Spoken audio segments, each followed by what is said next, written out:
Aloha and welcome. Welcome to Think Tech, where we're raising public awareness about a range of issues, from global issues like we'll talk about today, technology, energy, a whole range.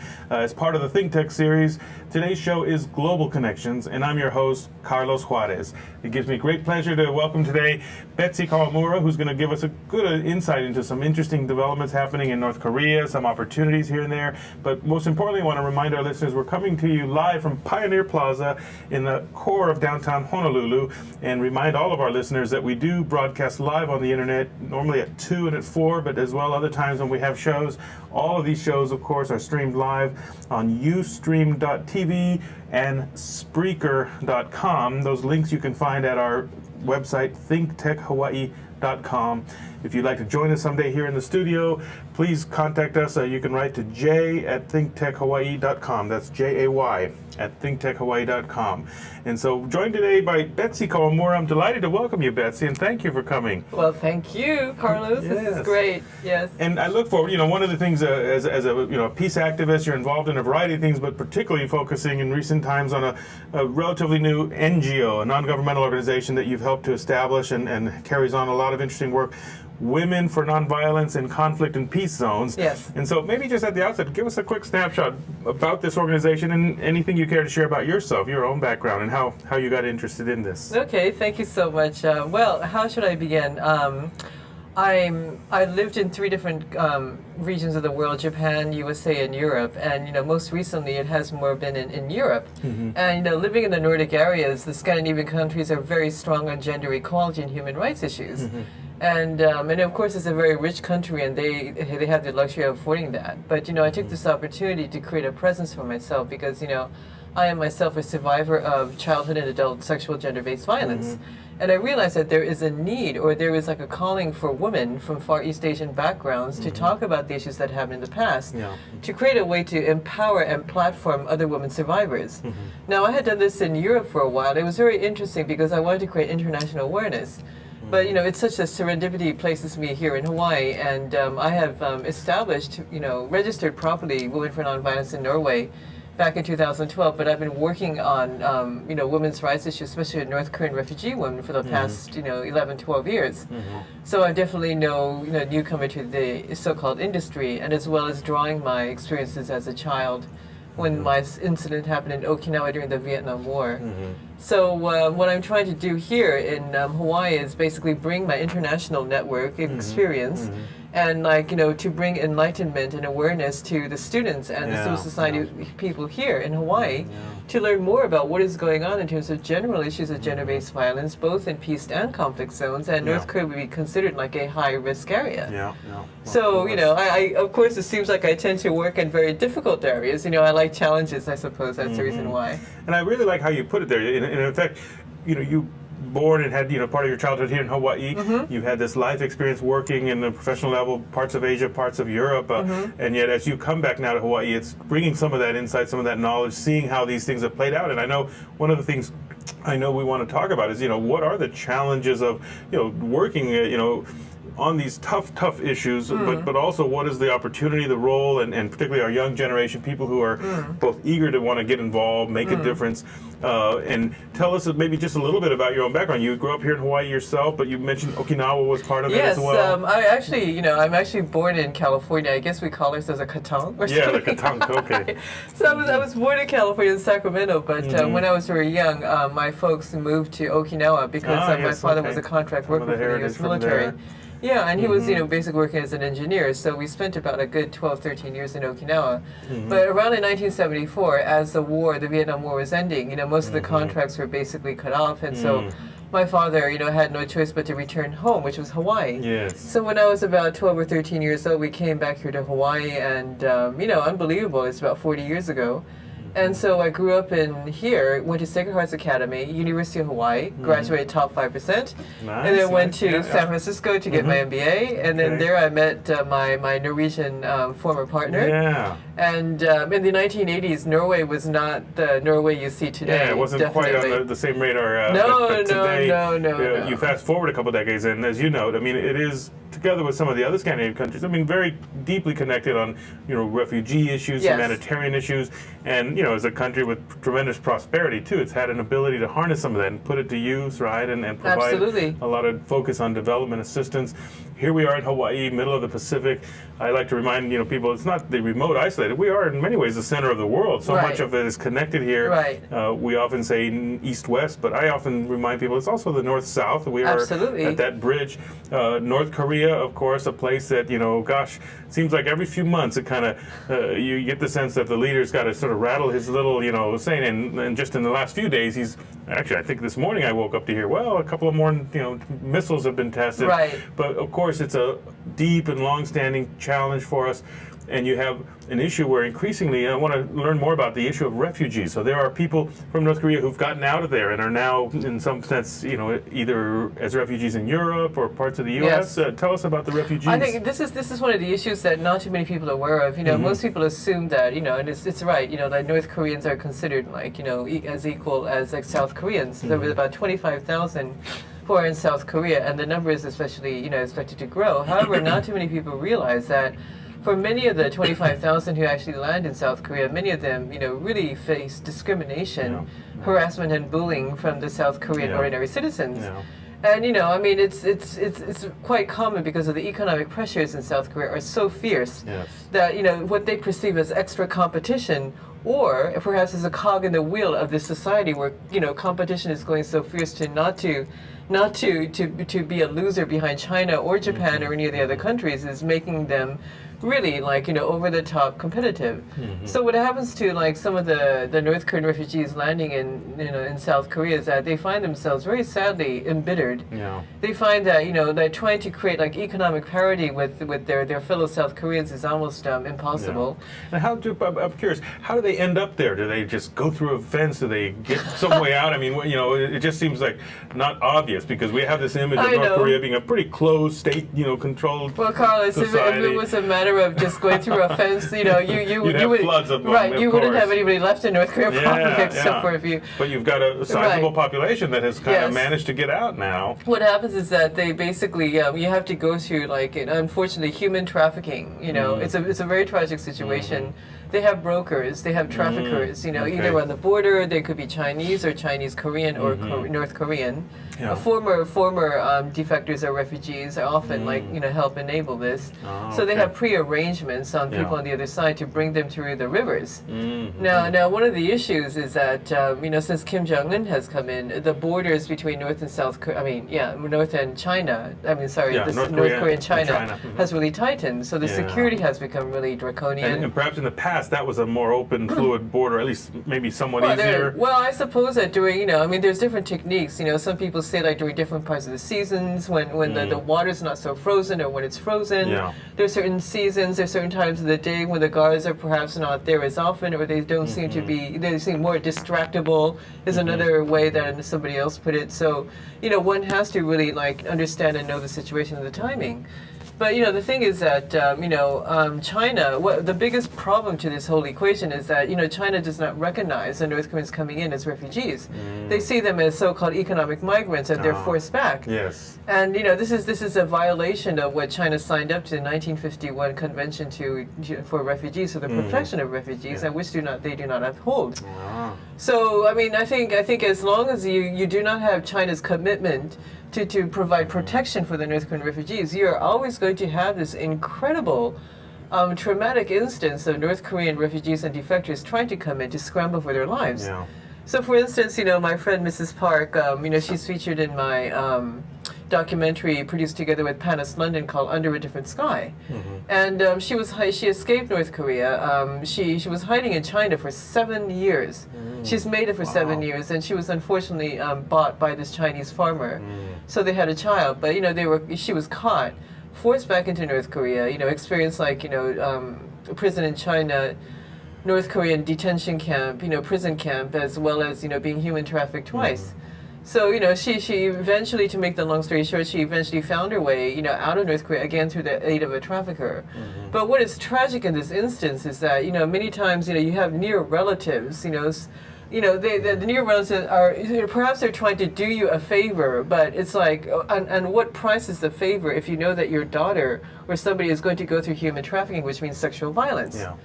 So there's all these issues of the ethics and morals of the existence of, trafficker enablers. Yeah. You're damned if you do, go through them, but, you don't really have a choice, do you? Yeah. So we need to really push China as well as North Korea to do something about these issues. And the refugees, again, just to clarify, the North Korean refugees, you've got some who make their way to China. You have a population, you mentioned about 25,000. Those are in South Korea. 25,000 are in South Korea. And then as well, perhaps in Europe, have you got some that have gotten out? Yes. And where would you tend to find those? Well, I've been engaging personally with the refugees in Europe. I mean, it's amazing. They're all over the world. My friend Professor Kim at the Chukyu University in Nagoya. He's done a study of 40 North Korean refugees in Australia. There are probably some in New Zealand. There are some in Canada. In the largest concentration in the West or Western countries, we believe is probably in the UK. There's an estimate. I've done like some studies on this. Throughout Europe, Western Europe, between 500 to mostly 1,000 North Korean refugees. And what's interesting is that many of them are concentrated in the UK area in England. And there's actually a town called New Malden, which is about like a 40-minute, 1-hour train ride away from central London. So it's amazing. New Malden is basically a Koreatown, so naturally it has this affinity to attract North Koreans trying to be and live over there. So what is amazing the difference between the North Korean refugees in South Korea and the ones in Europe, I think, is that many of the ones, resettled in Europe I spoke to said that they feel more of like a freedom to express themselves politically and perhaps strategically in terms of their ideologies and their concepts of, potential, harmonization or the situation between North and South Korea. And part of the reason is that in South Korea, you have the situation where you have the official Ministry of Unification. And so, sometimes you have your refugees or your defectors who have like different opinions and they're not really encouraged, as I understand. I mean, this could be changing, so I don't want anyone out there to quote me, word for word on this, but, according to what I have heard, those, who managed to come to Europe feel a lot more freedom. In a range of feelings they have about the whole Ministry of Unification and the whole processes. Yeah. Oh, that's fascinating. And then we'll continue this right now. Just take a very short break. We'll come back to continue this great conversation with Betsy Kawamura. I'm Carlos Juarez, your host here on Global Connections, part of the Think Tech series, and we'll be back in just a moment for more on the story. I'm Hong Jiang, host for Asia in Review on Tuesdays. And I'm David Day, host for Asian Review on Thursdays. Both of us broadcast our respective shows at 4 p.m. And my topics tend to deal with questions related to environment, culture, history, and sometimes human rights. And my shows tend to be on international business, foreign policy, geopolitics, and national security. And you can watch our shows live on the ThinkTech website at thinktechhawaii.com. And you can also watch us on YouTube or Olalo. So come join us on Thursdays at 4 p.m. I'm David Day. And on Tuesdays at 4 p.m., I'm Hong Jiang. Aloha. Hello. Aloha, welcome. We're back, we're live, and we're Think Tech. I'm Carlos Juarez, host of Global Connections, and today we're having a great conversation with Betsy Kawamura joining us and having a chance to learn more about some of the challenges and issues in North Korea, particularly North Korean refugees. And as we were just talking a minute ago, you've got a large diaspora community, but in many ways, tell us a little bit more both about the organization that you've been working with and maybe opportunities or maybe some ways in which these refugees themselves, connected with other people, are able to kind of either mobilize more awareness, more issues, or put pressure on who and what. So give us a better sense of what the dynamics are. Okay, I mean, recently the UN Commission of Inquiry came out with this very extensive report about North Korea and like explained the human rights atrocities and various kinds of things. And basically the report is asking, or many people behind it are, doing this as a way for the international community to reach out.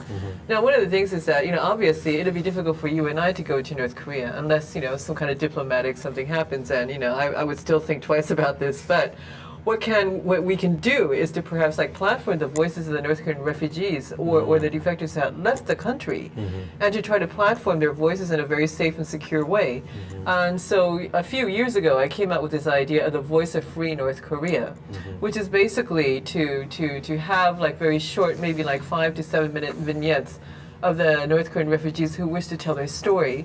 So one of them, one of the ways is basically to have like a professional media person like yourself, or photographer or photojournalist to talk about their issues and to help them. Another way is to train the North Korean refugees themselves to become the media person, to become the next anchor person, to become the next videographer or the news producer, and to be able to make their own stories. But everything, I wanted to have everything basically on a very safe and secure platform. Yeah. And so I did this basically as a way to create a platform for the people. And I think going back a little bit, I think what is interesting about Norway, central to my idea is that it is the home of the Nobel Peace Prize afterwards, and I think it's really great because although Norway is not exactly perfect in many ways, I met many war journalists and photographers while I was in Norway. Because there are some in Norway and also like war photographers and journalists in the UK, and some of them have said that they'll be very interested in basically training the North Korean refugees. I think it's a different feeling. I'd like to keep this open to all the photographers and journalists who are interested in North Korea issues, but also to understand, what the refugees have gone through. So you have like sensitivity when you come to discussing things with the refugees and like understanding, what types of techniques, and you might also want to encourage them to understand techniques like security issues, perhaps disguising of voices, disguising of identities. So you have to think of all these things, and I actually did a whole proposal on this. So this is something that I would like to do, and and in terms of outreach, it'll be very important to be able to be back in London, to be able to reach out to the people, to the refugees, and they're aware of this. But here in Hawaii, I think we have also a splendid opportunity to reach out to many of the students, even at the Hawaii Pacific University, and the diverse ethnic mix of the people here. And I think many people often tend to think of North Korea, oh, that strange country far away. But you know what?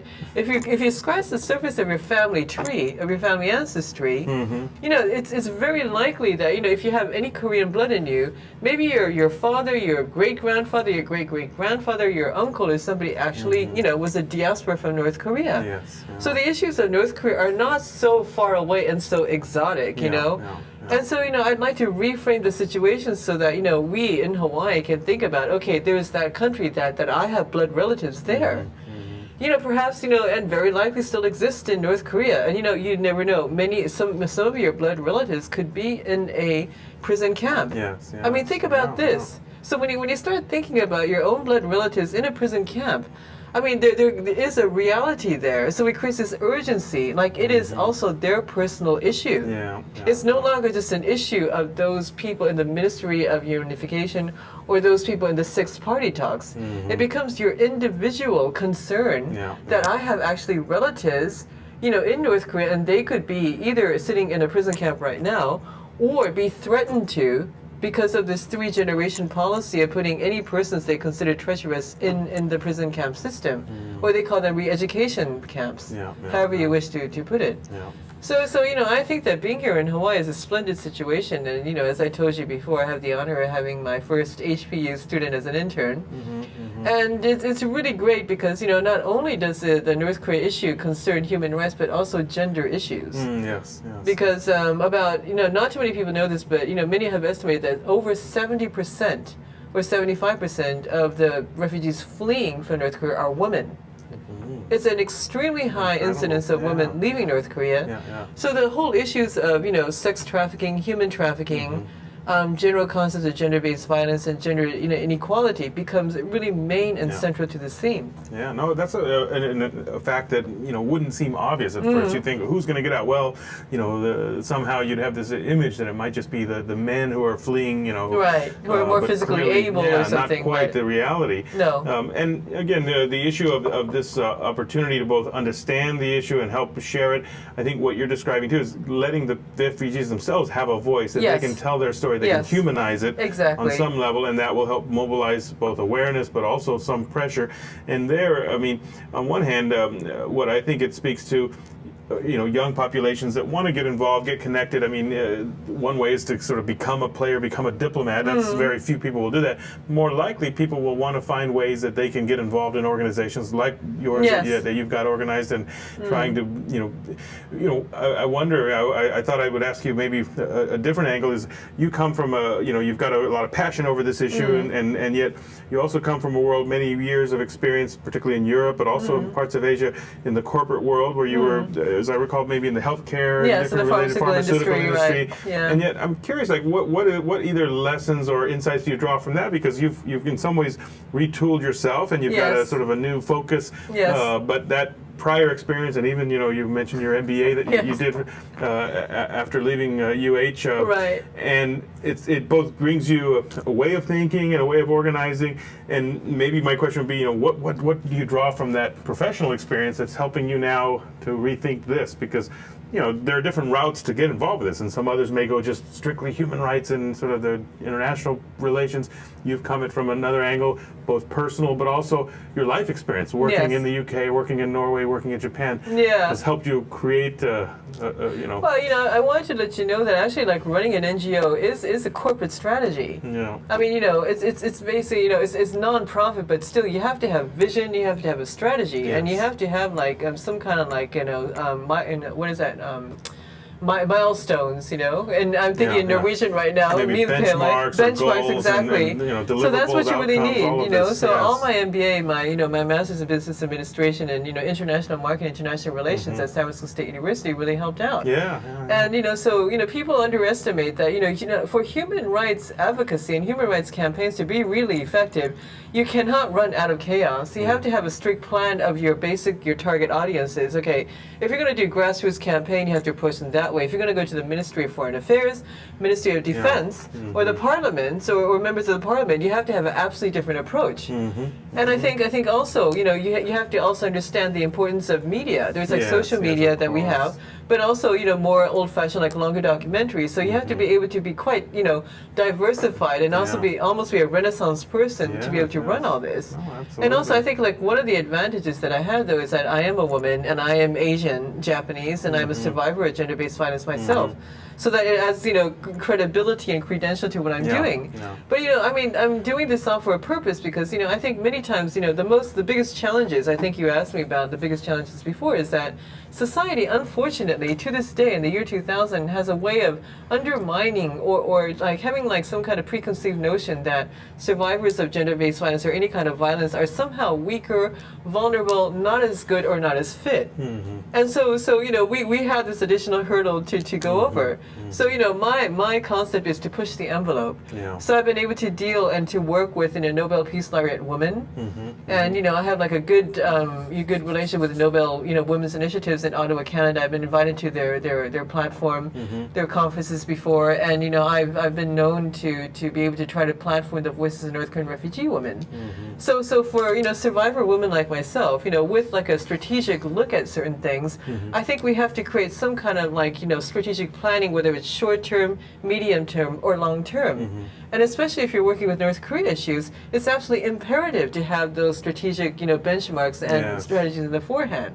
And the most important thing, I think, and I wouldn't say most important, or one of the most important tools, is to work with noted, opinion leaders, like the Nobel Peace Laureates themselves, and women laureates who can understand these issues. And I know that Mary Maguire has been to Hawaii several times.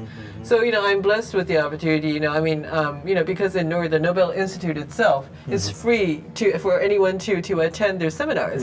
So, when I was in Norway, I would attend the Nobel Institute, spring seminars, where you have the greatest thinkers, the experts and the scholars and the ambassadors of all these countries coming to this one wonderful table to discuss these issues. And, Norway, many of the European countries, anyone that has, any intelligence to strategic thinking are really cohesively thinking of Far East Asian security issues. Because Far East Asia affects NATO, it has the EU solution and everything. But getting back to your question of Win for Nonviolence, I am pretty much, an entrepreneur type and very creative. But you have to have direction. You have to have absolute strategy. And to carry out your strategy and directives, you need very sharp-minded, people. Like some of your students, I'm looking for students at the UH, which I have.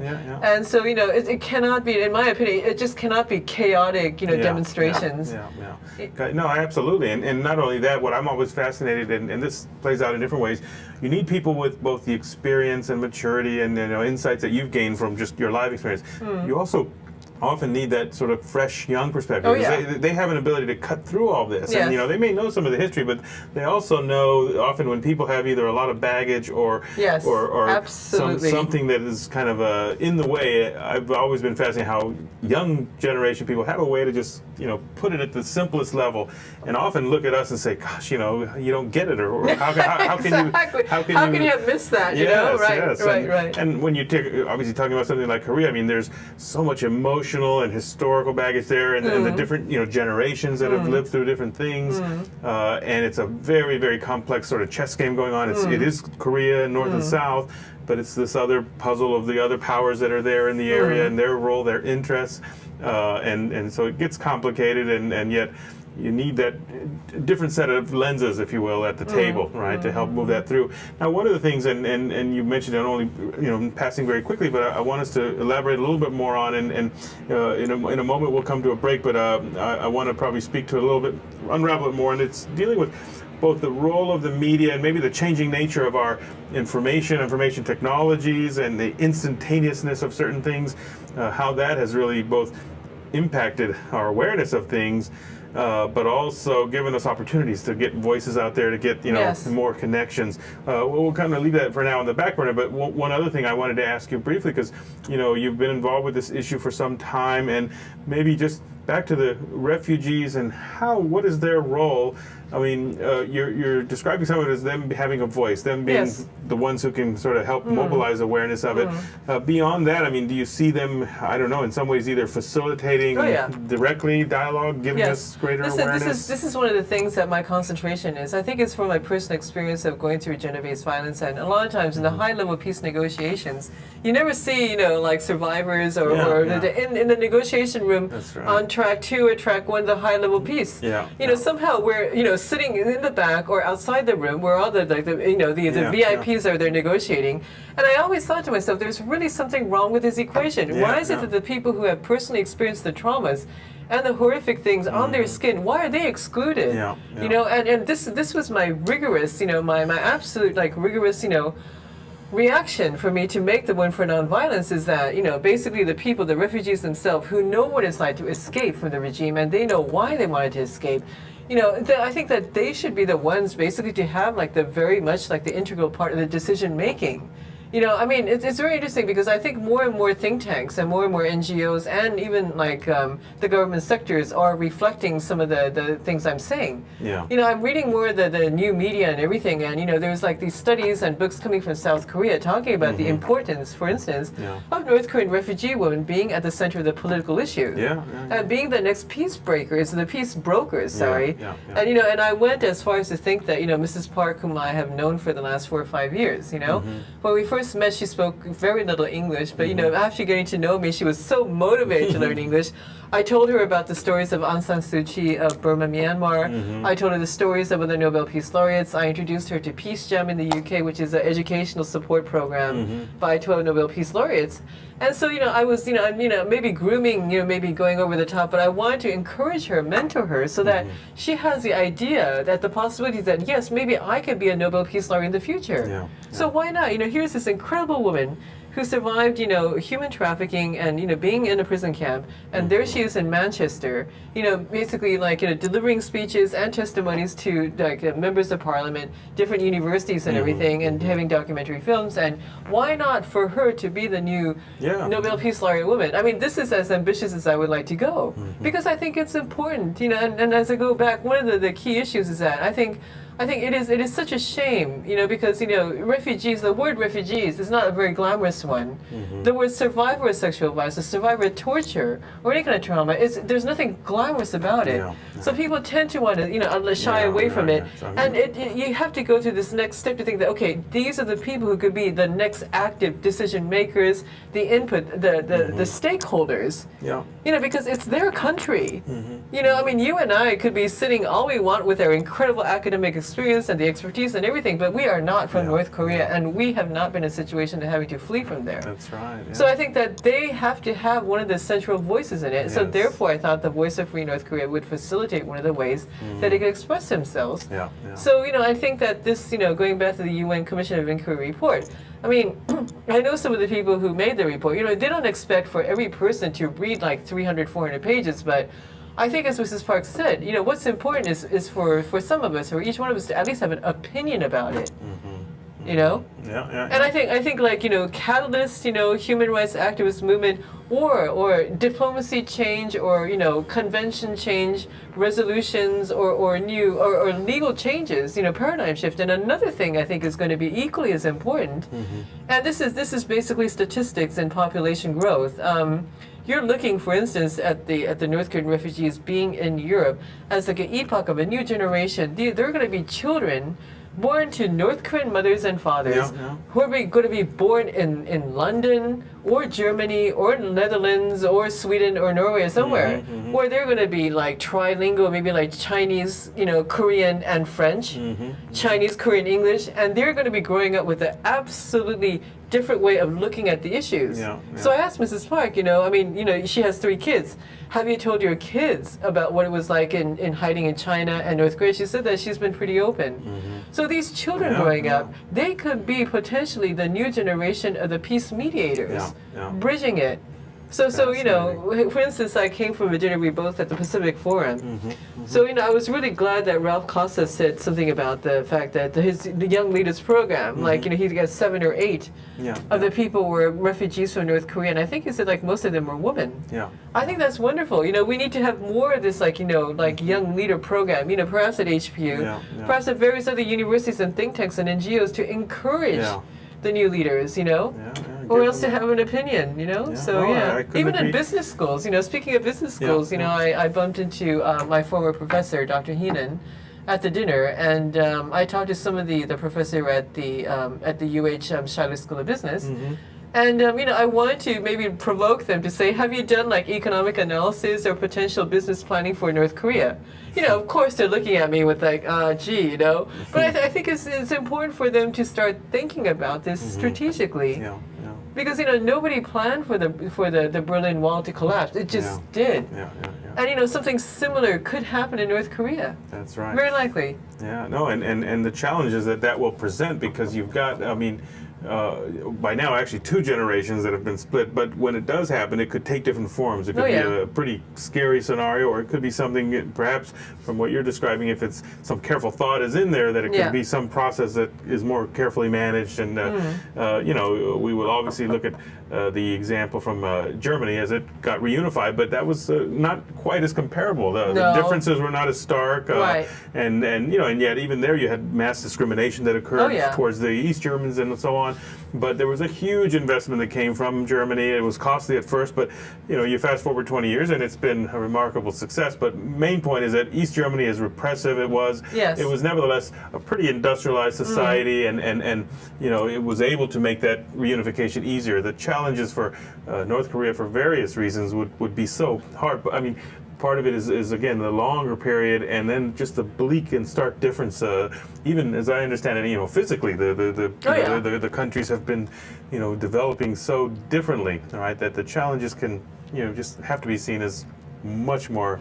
Yeah, difficult. there was a Goldman Sachs analyst who basically said that it would cost maybe about $6 trillion to reunify North and South Korea. So this is not something that South Korea can carry burden on its own. Yeah, You're going to have to have like the international community, the IMF, the World Bank, various other like UN, funding to be able to finance this. But I think that sadly, because of those challenges, in some ways it's an added pressure for both China, for South Korea, for others to almost like, wait, no, let's, we don't want to go too fast here because of the uncertainty and the Absolutely. cost. So better to kind of see it more gradual. But like you're saying, maybe we should be thinking about these things. What are the possibilities? And yet the frustration, as we saw in the recent months ago with the big crisis, that the North Koreans shutting down the factory that is there on the border, and only many months later kind of reopening that. But so many would say, gosh, you can't work with that regime given their history of just backtracking and playing games. So not an easy challenge. No, I really want to encourage like the business schools here, especially in Hawaii.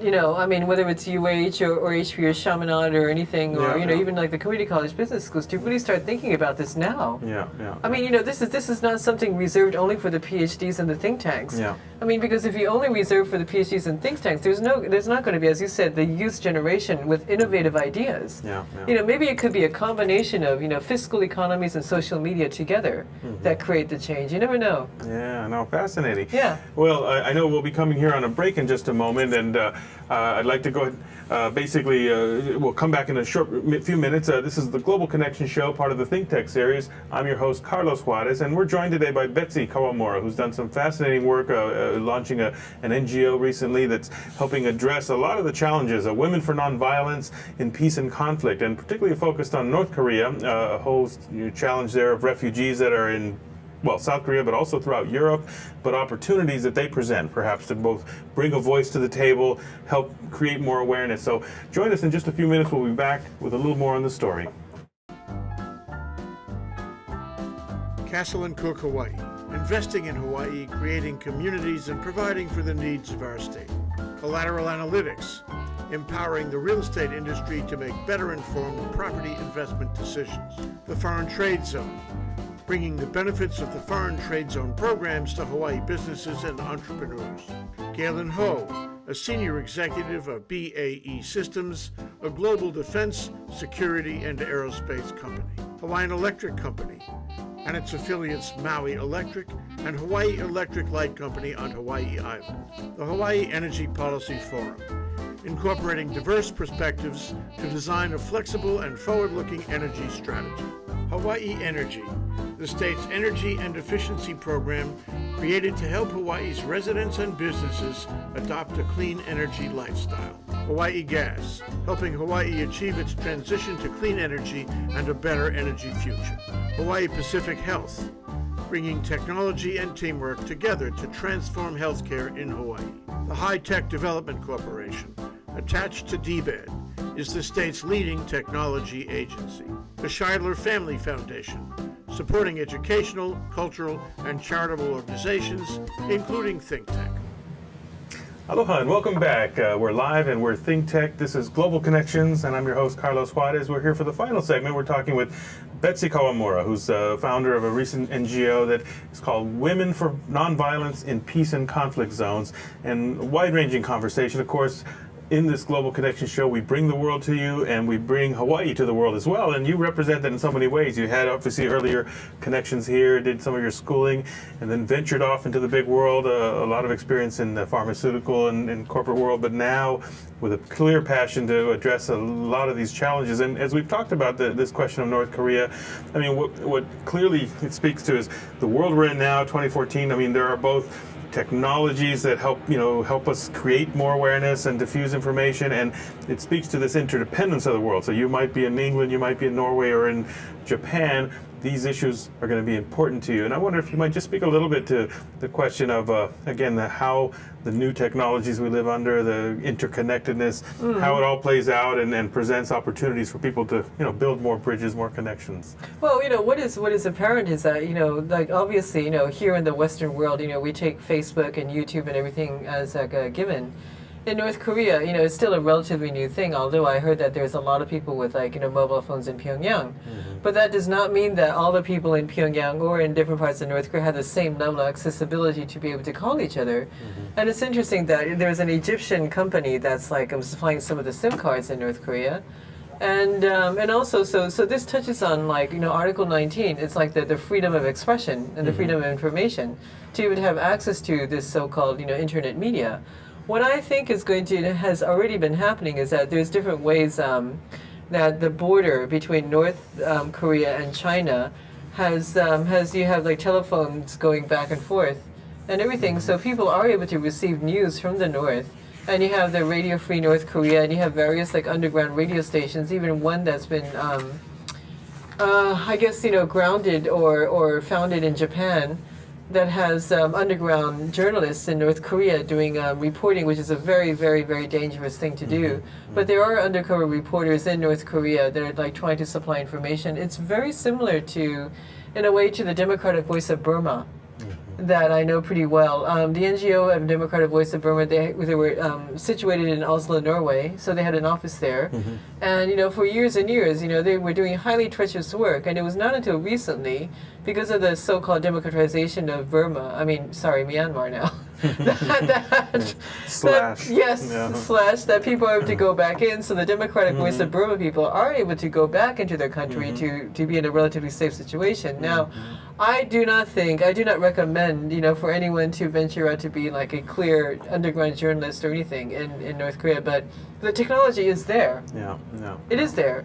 It's a question of time as to, you know, what is acceptable. The interesting thing also is that the Associated Press, you have Merrick Schultz, who's a you know, journalist photographer there. So he's been you know, tweeting some of the images out from North Korea, although these are relatively tame, nothing very controversial images, but there is a venue. And, you know, and I think in terms of social media, being, you know, hungry for social media, I think it's just shown that, you know, Rodney, the infamous basketball player who was there, he's got tremendous media coverage. I mean, I frankly don't think that he has done much service for us, but at least it indicates, you know, that the North Korea also wants some kind of media coverage that's going to impact the West, us. They want, you know, they want for us to see, you know, how they are inside.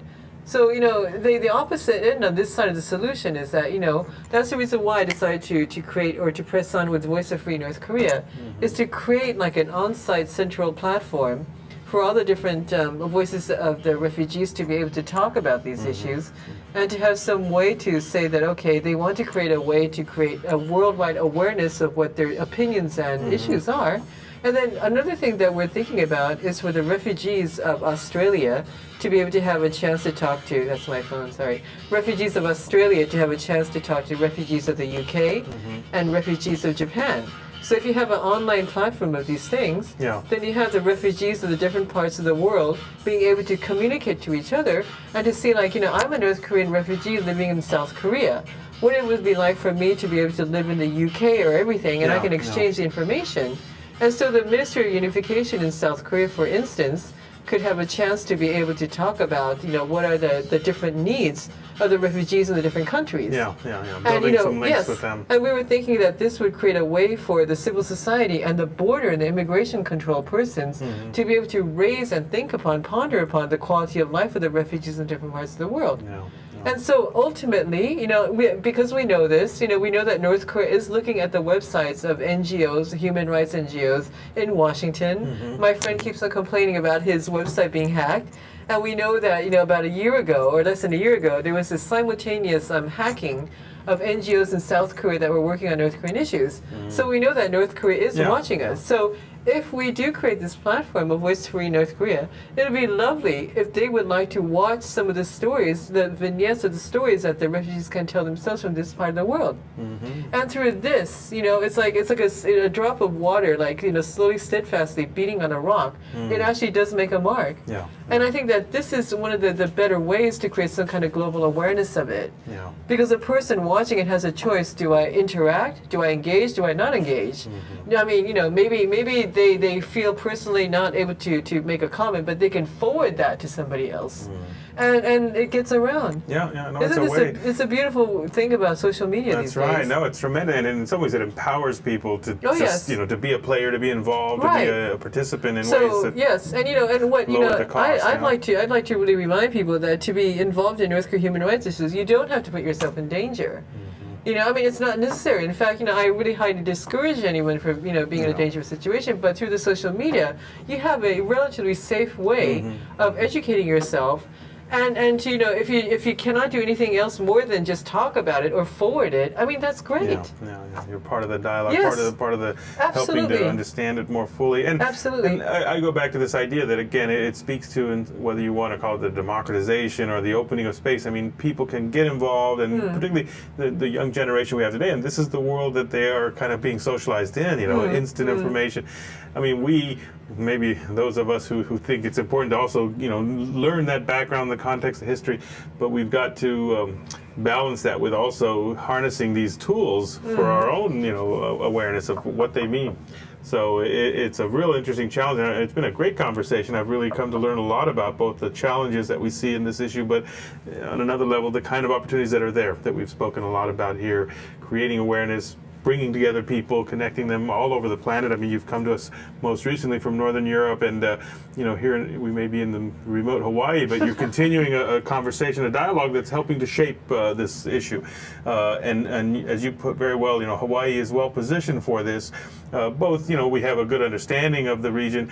We have a large, I think we're about to celebrate, if I'm not mistaken, this year, the 100-year anniversary of the Korean, communities coming here. Right. And, so many people, I mean, those waves that came here were long before there was a divided Korea, and so everybody is a stakeholder in the peninsula and the people and the challenges that will lie ahead. I mean, will be interesting to see. And I know you mentioned it very briefly. Dennis Rodman, I mean, has come onto the headlines, of course, with some of his recent visits and all, and how that has both put questions into how much of it is either playing into the hands of the leader, giving the North Korean leader giving him some attention or almost legitimacy, or how much is it backfiring? And that kind of media attention, again, is hard to say. Is it really doing us good or not? But I don't know. Any final thoughts maybe on that question? I was just thinking, just the other night I was interviewed by a Norwegian journalist about, a Norwegian artist who's trying to collaborate with North Korea, like the culture, Ministry of Culture. I mean, I don't particularly think that his work is that great. Of course, it's just my opinion. And Dennis Rodman, in terms of what he did, I think these things just give us the opportunity to improve on what they did. Yeah. I mean, I'm not saying improving on basketball. I mean, like improving on trying to create some kind of better mutual understanding or kind of social diplomacy. So, I think this just but as I said before, this just shows you how media hungry that our counterpart are. Yes. So okay, that's fine. We take that into equation. You see that the Rodmans and everything going into there. And we have to think about innovative ways to improve on what they have done, and to try to create some kind of sincere, better, facilitating positive progress. And you and I, I'm not a psychic medium, and neither do I have a crystal ball. But there's all these issues about the impending implosion of North Korea, this and that. And whatever it is, I just think that it's the best approach to this is to be ready to have a plan A, plan B, plan C. And one of the best ways for us to be ready is to educate the students about the situations and have them think about the different scenarios. That's right. Yeah. We have to do that. No, it's an ongoing life project, and I'm delighted that you've come back and after your experience, you're putting a lot of passion and energy into this, because it opens up opportunities for, again, lowering the barriers of people to get involved. It's not just those high, track one diplomats, but civil society, volunteers, individuals can make a difference here. And I regret we bring closure, but I know and hope in the future we'll have a continued dialogue about this and updates. We're out of time right now, and I want to just wrap things up here. Remind our listeners that this is Global Connections, part of the Think Tech series. I'm your host, Carlos Juarez, and we've had a great conversation today with Betsy Kawamura, and I need to thank many others who've made it possible. But first, of course, our listeners, thank you all for joining us and for being here. I want to make sure and recognize Ian Montana, who's doing all the work behind the scenes as our production manager, Chrissy Goffigan, our communication director, and of course, Jay Fidel, who brings it all together somehow.